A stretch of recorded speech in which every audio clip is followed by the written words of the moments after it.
Hello అందరికీ welcome back to our channel వన్య వంటశాల. So ఎలా ఉన్నారు అందరూ, ఏం చేస్తున్నారు కామెంట్ సెక్షన్లో కామెంట్ చేయండి. ఇప్పుడు ఇక్కడ చూసారు కదా, ఈ రెసిపీ అంటే మీకు అర్థమై ఉంటుంది. ముంత మసాలా అదేనండి, మూరి మిక్చర్. ఆంధ్రాలో దీన్నేమో ఆల్ మిక్చరీ, లేదు ఆల్ మిక్చర్ అని స్టైల్గా అంటారు. సో దానికి కావాల్సిన పదార్థాలు ఏంటో చూసేద్దాం రండి. ఇంట్లో చాలా ఈజీగా చేసుకోవచ్చు, పిల్లలు పెద్దలు చాలా ఇష్టంగా తింటారండి. స్నాక్స్లో కూడా చేసుకోవచ్చు.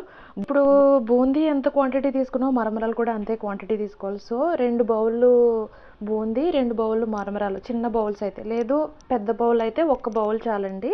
ఆ 2 కలిపేసుకున్న తర్వాత పచ్చిమిరపకాయలు 2 ఉల్లిపాయలు కలిపేసుకుని ఒక టమాటా మళ్ళీ బాగా కలిపేసుకున్న తర్వాత ఉప్పు కారం తగినంతగా కలుపుకోవాలి. కారం వేసుకునే వాళ్ళు వేసుకోవచ్చు, లేకపోతే లేదు. మేము కారం ఎక్కువ తింటామండి, అందుకని వేసుకుంటున్నాము.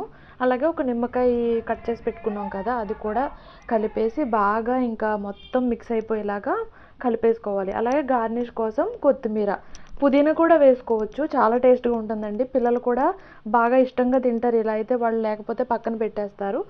ఇలా మొత్తం కలిపేసుకున్నాక క్రంచీగా ఉండడానికి మధ్య మధ్యలో తినేటప్పుడు వేరుశనగళ్ళు వేపిన ఉంటాయి కదా, అవి కూడా వేసుకుని బౌల్లో విడిగా తీసుకుని తింటే ఉంటుందండి. నిజంగా పుల్లగా కారంగా క్రంచీగా చాలా టేస్టీగా ఉంటుంది. తిన్నామండి, చాలా చాలా చాలా బాగుంది.